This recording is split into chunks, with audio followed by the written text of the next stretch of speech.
All right, this is going to be week 7 games run through of this week of all the games that just happened.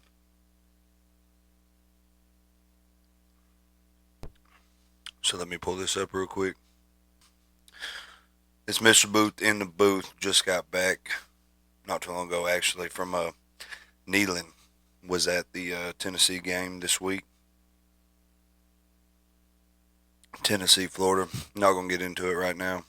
All right, anyways, week 7 preview and prediction, or not preview, week 7 games run through of last week. I was going to do a video of us in Neyland. I took 3 people with me that I never been before, but I didn't get enough footage. We get up there, man. All our phones died fast, and I don't know. It's like all the batteries drained. All of our batteries drained on the way up there, and we all was at 100% when we left. So that was wild. Sucks, cause that would have been a badass video, but I'll be more prepared next time. I bring portable chargers or whatever I got to do, cause I'm gonna make that video for sure the next time I go to Neyland. So we're gonna run through these games. Little recap of this week. Little recap of this week. Friday night we had Utah at Arizona State. Cam Rising was still not 100%, and they played him 16 of 37, 209 yards, 3 interceptions. Horrible stats. I hate that because y'all know how I feel about Cam. Everybody knows how I feel about Cam Rising. I love that dude. I don't think you can beat him, but he wasn't ready to play. They shouldn't have put him in. I don't know why they did. Huge slate of games today or yesterday, man. Um, Bunch of big ass games. Couple of upsets. Couple of things that happened that we're not surprised about. So yeah. Next up, Texas and Oklahoma, the the Red River rivalry. Texas 34, Oklahoma 3. I took Oklahoma in the points. They didn't even cover their 14 or 15 and a half, whatever it was. Oh, Texas advances to 6 and 0, 2 and 0 in the SEC. Oklahoma is 4 and 2, 1 and 2 in the SEC. Oklahoma put up a field goal in the first quarter, and that was it. Texas put up 3 touchdowns in the second quarter, a field goal in the third, a field goal, and a touchdown in the fourth. Quinn Ewers 20 of 29, 200 yards, a touchdown. Pretty damn good numbers. Wonder what Oklahoma, you got the dog shit beat out of you against Texas, and they beat the dog shit out of y'all last year. It's such an unpredictable rivalry. That's why college football is so much fun. Oklahoma, you got worked. You got worked.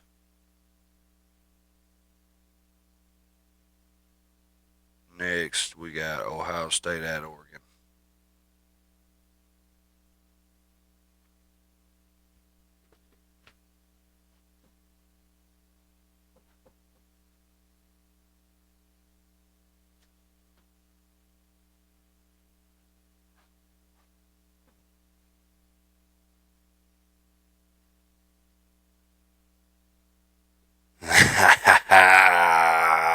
Yes, God. I hate Ohio State. I love that they lost. I love that shit so much. It makes me feel so good.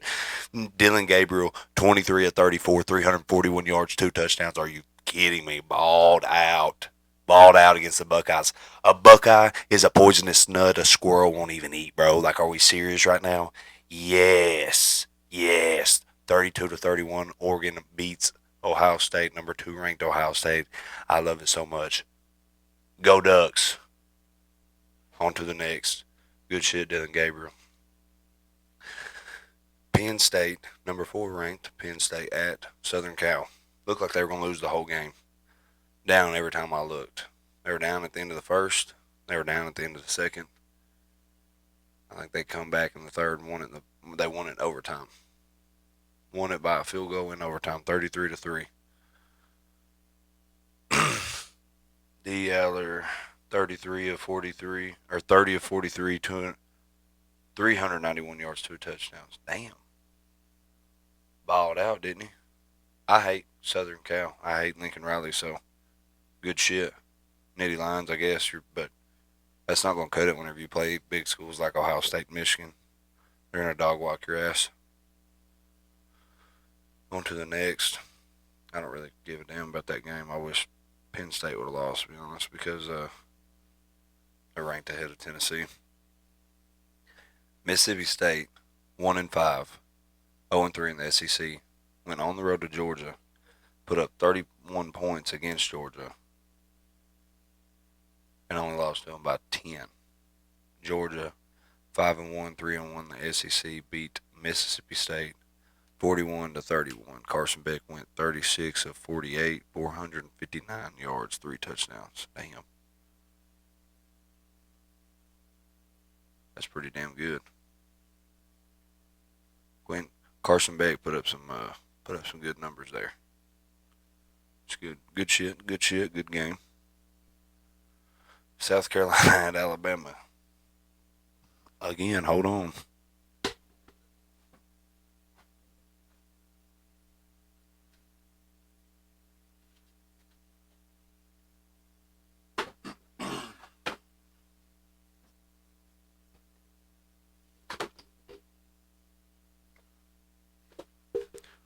You let this almost beat this. Like, you almost let this beat you.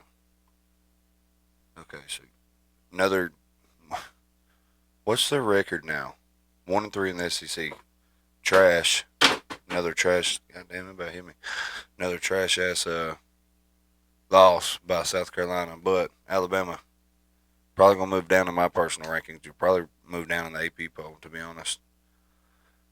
Um, I don't know. I didn't get to watch the game because I was in Neyland. I was on campus all day, but yeah. South Carolina Alabama barely pulled away against South Carolina in Birmingham. Don't say it, Trevor. Tuscaloosa. That's my fault. All right, up next, Tennessee, Florida. Florida at Tennessee. Let's get into this. I had 4 or 5 different Florida fans text me and tell me that we sucked after we beat them. We didn't look good. We didn't look good last week whenever we beat lost Arkansas. We didn't look good again. Nico went 16 for 26, 170 yards and an interception. Dylan Sampson's 27 carries for 112 yards and 3 touchdowns is the reason we won the game.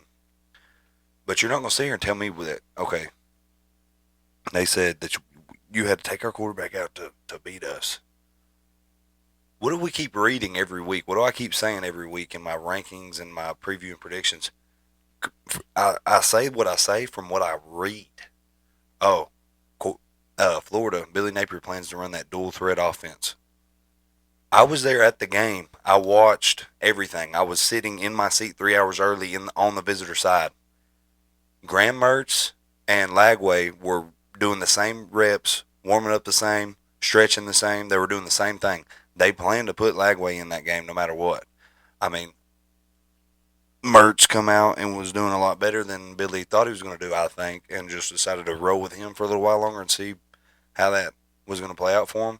Didn't play out good for him because they lost. They put Lagway in. This kid throws interceptions like almost immediately.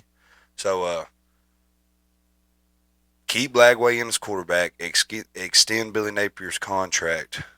And I said this was going to be a tight game. Let's run the clip back real quick here. I would not take Tennessee in the points. I think it's, 14.5 or 15.5? I took it when it was 15.5. I don't know what it's at now. But I took it earlier this week. It was at 15.5. I'm taking Tennessee to win. They've got a way better built program.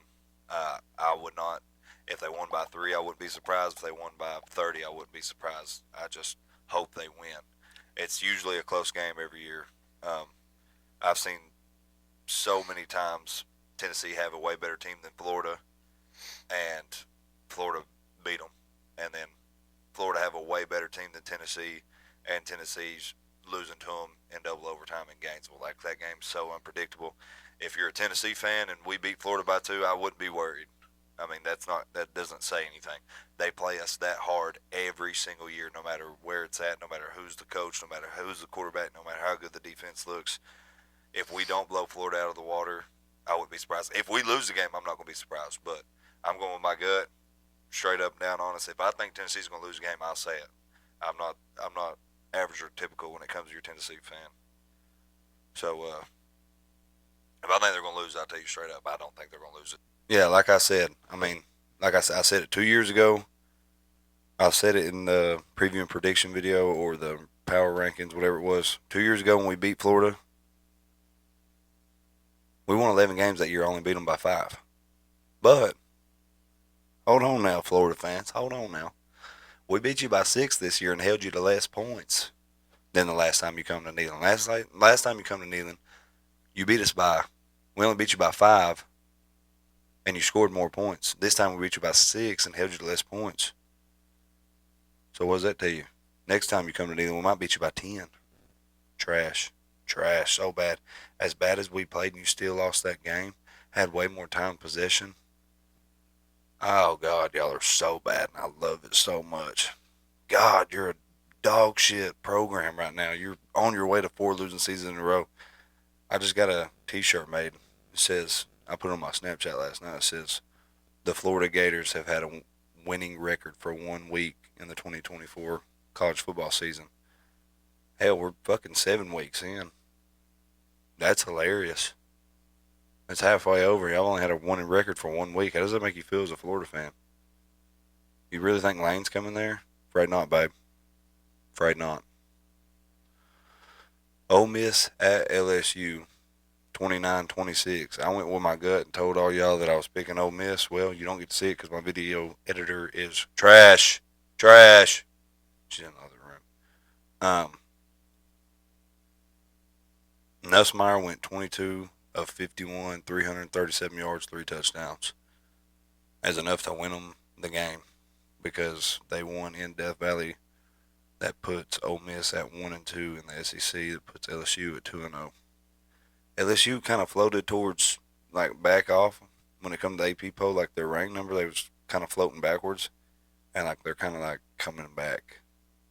So good for them, I guess. I mean, I don't trust Brian Kelly. I don't think they're like playoff contender or anything. I wouldn't even consider Tennessee a playoff contender anymore, but we'll see. Clemson at Wake Forest. Clemson beat them 49-14. Klubnik went 31 of 41, 309 yards, 3 touchdowns. Are we surprised? I feel like I'm saying the same thing about Clemson every week. Good job, Clemson. Probably make it to the ACC championship, win, get in the playoffs. SEC team will beat you. That's a story of Clemson. Stanford at Notre Dame. Notre Dame beat them 49-7. Are we surprised? No. Iowa State 28. West Virginia 16. Iowa State beat West Virginia. Number 11th ranked Iowa State. Iowa State beat West Virginia 28-16. Beck went 18-26, 265 yards and a touchdown. Arizona at BYU. BYU still stays undefeated. 6-0, 3-0 in the Big 12. 41-19 BYU. I don't know how they keep winning every week, but they're doing the damn thing. Boise State. I'm glad that popped up because I want to know what that running back did. Boise State beat Hawaii 28-7. That puts Boise State 2-0 in the Mountain West. Genshi went 31 carries for 217 yards. This kid's probably going to win the Heisman.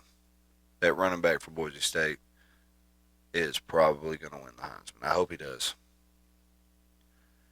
Kansas State on the road at Colorado. Kansas State beat Colorado 31-28. Thank you, Lord. Thank you, Lord. My prayers have been answered.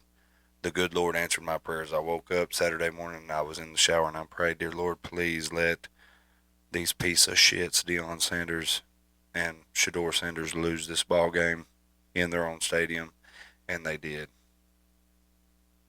Shedeur actually played pretty good, though. 34 of 40, 388 yards, 3 touchdowns.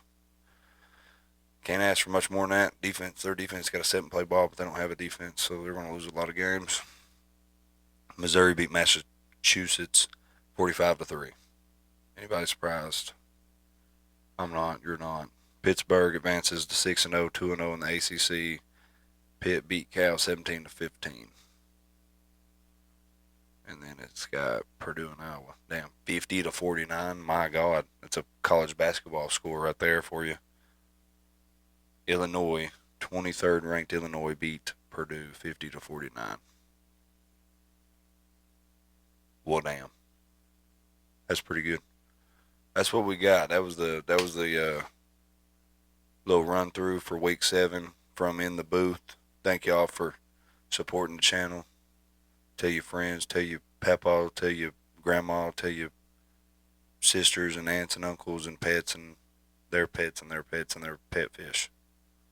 Like and subscribe. This was In the Booth with Mr. Booth. Y'all have a good rest of y'all Sunday.